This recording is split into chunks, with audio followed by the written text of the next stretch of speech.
बच्चों, हम लोगों ने कल त्रिभुज के बारे में समझे थे।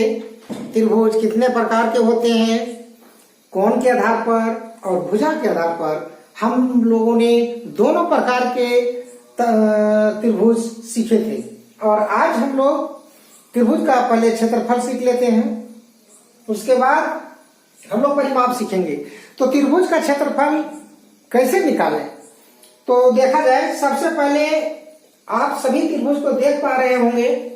ये न्यूनकोण त्रिभुज है, समकोण त्रिभुज है और ये अधिकोण त्रिभुज, यानी कोई भी तरह का त्रिभुज हो और उसका क्षेत्रफल निकालना हो तो उसका सहज तरीका है उसका आधार यानी बेस और हाइट।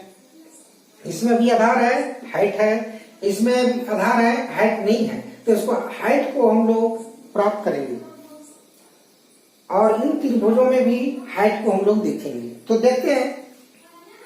तो आया हम लोग यहाँ पर आधार इसका जो है बेस जो है 12 सेंटीमीटर है और हाइट जो है 8 सेंटीमीटर। तो इस त्रिभुज का क्षेत्रफल 1/2 इंटू बेस इंटू हाइट यानी आधार गुने ऊंचाई, यानी 1/2 गुने आधार गुने ऊंचाई लिख देंगे। उसके बाद 1/2 लिखेंगे, फिर बेस यानी इसका आधार कितना है 12 लिखेंगे और हाइट कितना है 8, तो 8 लिखेंगे। और यहाँ सेंटीमीटर है तो सेंटीमीटर लिख सकते हैं, और अब सुविधा के लिए नहीं लिखेंगे तो कोई बात नहीं। तो 2 से कटाओ, 2 चौके 8 और 12 चौक 48। और यहाँ पर 2 मात्रक आ गया, 12 सेंटीमीटर 8 सेंटीमीटर, तो 2 सेंटीमीटर आया तो सेंटीमीटर स्क्वायर लिखना है, ये आंसर हो जाता है। उसी प्रकार बच्चों, अगर इस समकोण त्रिभुज को निकालना है, इसका बेस कुछ भी हो, मान लिया जाए 20 है और इसका हाइट मान लिया जाए कुछ भी, जैसे मान लिया 10 है, तो इसका क्षेत्रफल कैसे निकालेंगे। सेंटीमीटर है, ये भी सेंटीमीटर है, तो उसका भी उसी तरह से एक क्षेत्रफल बराबर हम लोग लिख देंगे 1/2 गुने आधार यानी 20 है, 20 लिख दीजिए, और इसका ऊंचाई 10 है, 10 लिख दीजिए। एक इसको कटा देंगे, 5 आया और 20 2500, और इसमें सेंटीमीटर आया था, सेंटीमीटर स्क्वायर लिखेंगे, क्षेत्रफल निकल गया।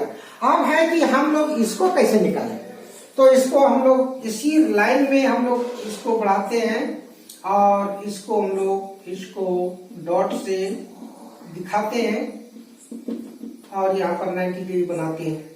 तो ये बेस जितना रहेगा, मान लिया जाए ये 18 सेंटीमीटर है और ये मान लिया जाए 10 सेंटीमीटर, इसका ऊंचाई 10 सेंटीमीटर है।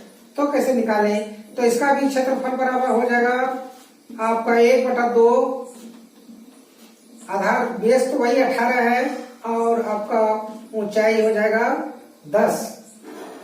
तो ये ऊंचाई नहीं होगा तिरछी रेखा, आपको परपेंडिकुलर खींचना ही पड़ेगा इसको डॉट से। तो आपका ये हो गया ऊंचाई 10, तो इसको कटा देंगे 9 और 10 9 90, ये आपका सेंटीमीटर स्क्वायर आंसर हो जाएगा। तो बच्चों, इस तरह से हम लोग त्रिभुज के क्षेत्रफल को फाइंड कर सकते हैं, प्राप्त कर सकते हैं। उसी प्रकार यहाँ है समबाहु त्रिभुज, ये है समबाहु त्रिभुज, मान लिया जाए 8 सेंटीमीटर है इसका भुजा, तो समबाहु त्रिभुज का क्षेत्रफल होता है। वैसे तो इसका भी अगर आधार मालूम हो और अगर ऊंचाई मालूम हो तो हम लोग इसी सूत्र से 1/2 गुने आधार गुने ऊंचाई से निकाल सकते हैं। और अगर ऊंचाई नहीं दिया हो, अगर इसमें ऊंचाई नहीं दिया है, तो भी हम लोग इसको कैसे फाइंड करेंगे।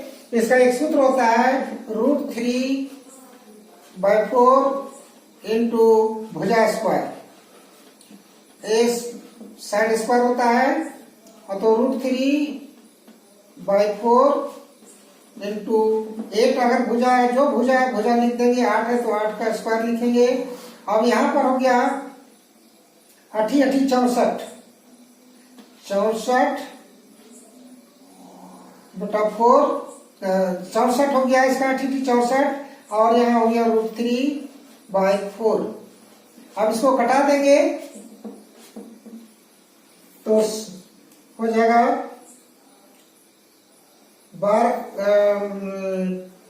4 से कटाइए, 4 एकम 4 बचा यहाँ पर 2, 4 छक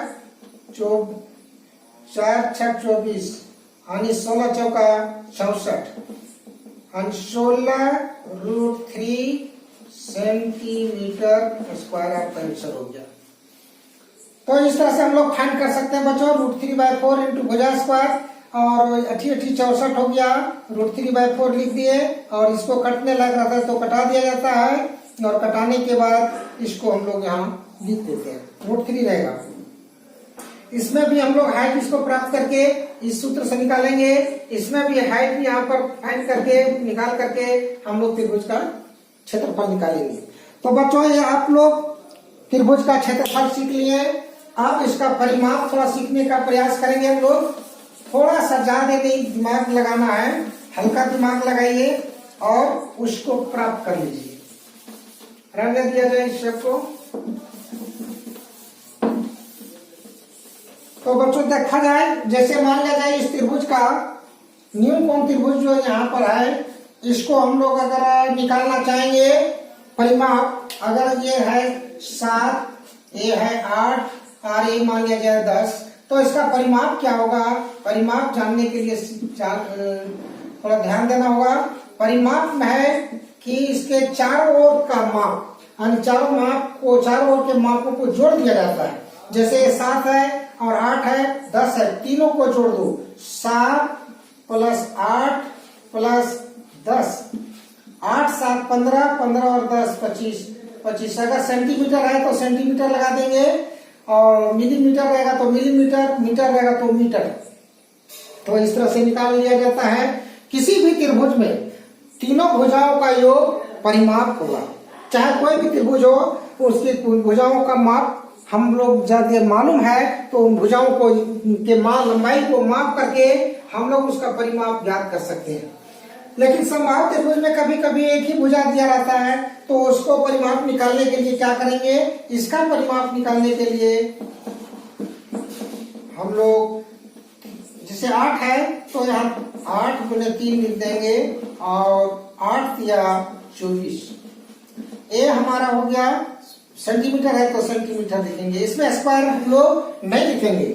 बहुत से बच्चे भूल करते हैं, क्षेत्रफल में और परिमाप में भी स्क्वायर लगा देते हैं, कभी कभी क्षेत्रफल में स्क्वायर नहीं लगाते हैं, ये सब गलत बात है। तो बच्चों एक था हम लोगों का त्रिभुज का प्रॉपर्टीज पर त्रिभुज के गुण, और ये सब परीक्षा में आता ही आता है, इसलिए इस सब को ध्यान देंगे। अब हम लोग त्रिभुज का क्षेत्रफल जान गए, परिमाप जान गए, त्रिभुज के प्रकार जान गए। अब हम लोग नेक्स्ट वीडियो में कुछ दूसरा चीज देखेंगे। आप इस वीडियो को 2-4 बार देखें कि परिमाप कैसे निकाला जाता है। परिमाप तीनों भुजाओं का योग करके त्रिभुज का परिमाप हम लोग निकाल लेते हैं, और त्रिभुज का क्षेत्रफल निकालने के लिए हम लोग उसको क्या करते हैं कि 1/2 गुणे आधार गुणे ऊंचाई बैठा करके सूत्र को, और उसको 2 से कटा करके गुणा करके हम लोग त्रिभुज का क्षेत्रफल निकाल लेते हैं। तो बच्चों आज का वीडियो यहीं तक था। मेरे वीडियो को, मेरे चैनल को देखते रहें और अपने ज्ञान को बढ़ाते रहें। जहाँ कहीं दिक्कत हो तो फिर कमेंट जरूर करें। धन्यवाद।